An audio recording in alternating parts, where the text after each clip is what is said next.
যে আমি 7 দিন আগে দাওয়াত পেলেও দুপুরের দাওয়াত হলে সেখানে যেতে যেতে বেলা 3টা 4টা বাজিয়ে দিই।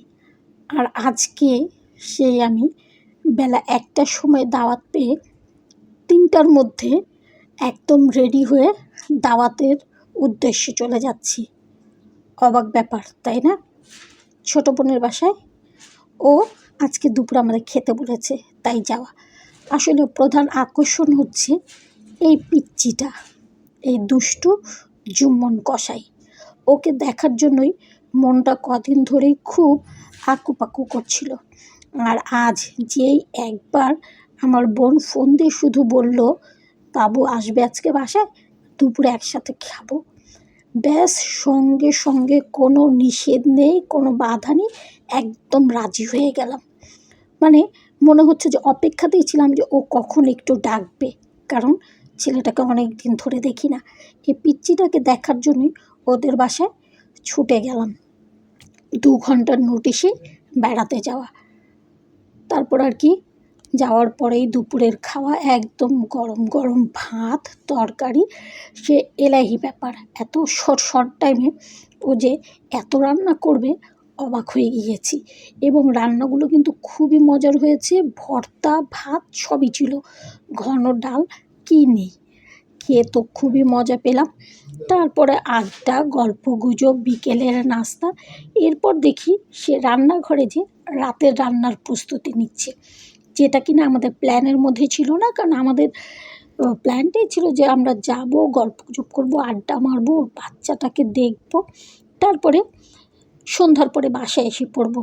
যেহেতু দুপুরে খাওয়া দাওয়া করেছি আর আড্ডাও খুব জমে উঠেছে। অথচ দেখা গেল সে রান্নাঘরে যেয়ে রাতের খাবারের প্রস্তুতি নিচ্ছে। রাতে আবার এলাহি রান্না, একদম মুরগির রোস্ট, গরুর মাংস, পোলাও, ভেজিটেবল, অনেক কিছুই। যাই হোক, দিনটা খুবই ভালো কাটলো, বলার মতো না। আর এই পিচ্চির সারাদিন ওর নাম কিন্তু আলমান, ওর নাম আলমান, কিন্তু আমি ওকে আদর করে জুম্মন বলে রাখি, জুম্মন কসাই। সে খুব খুশি হয়। এখন সে কিন্তু আমাকে জুম্মন বলে ডাকে, মানে ও ভাবছে জুম্মন আমারই নাম। তারপর খুব মজা করে তার খাওয়া দাওয়া অ্যাক্টিভিটি, মানে প্রতিটা জিনিসেই আমরা যেন খুব আনন্দ পাচ্ছিলাম। সে যাই করছে আমরা খুবই মজা পাচ্ছি, খুব উৎসাহ পাচ্ছি। আর সে তো আছে আজকে একদম খালাদের কাছে পেয়ে আমাদেরকে মারছেও, আবার আমাদের সাথে বসে খাওয়া দাওয়া করছে, মানে সেও খুব মজা পাচ্ছে। তারপর আর কি, গরম গরম পিঠাও খাওয়া হলো, 2 ধরনের পিঠা খেলাম, বিকেলের নাস্তা খেলাম।